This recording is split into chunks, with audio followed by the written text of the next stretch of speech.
নমস্কার বন্ধুরা, আশা করি তোমরা সবাই খুব ভালো আছো। তো আজকে আবার একটি নতুন রেসিপি নিয়েছি, যেটা আছে বিরিয়ানি।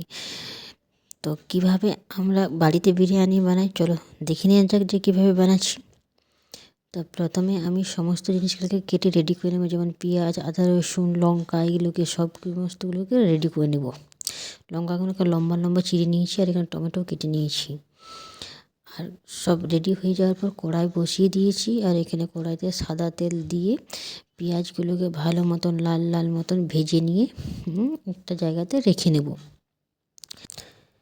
পেঁয়াজগুলো ভাজা হয়ে গেলে আমি ওই তেলেতেই গরম মশলা দিয়ে দেবো, আর ওখানে চিড়ে রাখা কাঁচা লঙ্কাগুলোকে দিয়ে দেবো। তারপরে পেঁয়াজগুলোকে দিয়ে কিছুক্ষণ ভাজবো।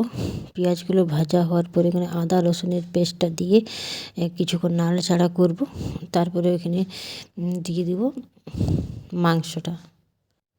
মাংসটাকে কিছুক্ষণ ভাজার পরে ওটার মধ্যে আমি দিয়ে দেবো হলুদের গুঁড়ো, ধনে গুঁড়ো, জিরে গুঁড়ো আর লঙ্কা গুঁড়ো, আর দিয়ে দেবো এখানে চিকেন মশলা দিয়ে এখানে ভালোভাবে এইভাবে নাড়াচাড়া করে মিশিয়ে নেব। তারপরে এখানে দিয়ে দেবো নুন দেওয়ার পর এখানে ভালোভাবে নাড়াচাড়া করে নেব কিছুক্ষণ। তারপরে টমেটোগুলোকে দিয়েও এখানে ভালো করে মিশিয়ে নেওয়ার পরে ওকে দিয়ে দেবো টক দই দেওয়ার পরে ভালোভাবে এখানে মিশিয়ে নেওয়ার পরে ওটাকে নামিয়ে রেখে দেবো।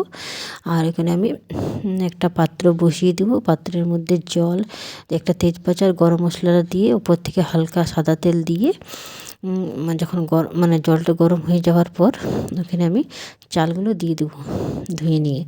তার যখন ভাতটা যখন 50% হয়ে যাবে, তখন একটা জালির মধ্যে ছেঁকে রেখে নেব জলটা ঝরার জন্য। তারপরে আমি ওই বিরিয়ানি যেটা বানাবো ওই পাত্রের মধ্যে মাংসটা ঢেলে দিয়েছি।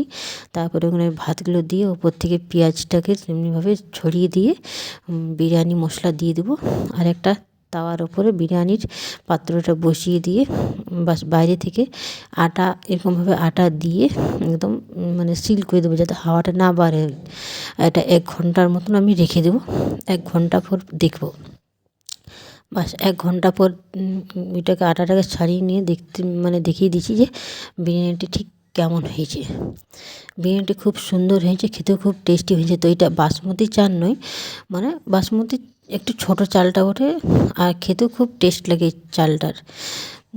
বিরিয়ানি খেতেও ভালোই লাগে, কোনো খারাপ লাগে না। তো তোমাদের যদি ভালো লেগে থাকে তো লাইক, কমেন্ট, সাবস্ক্রাইব করে দেবে।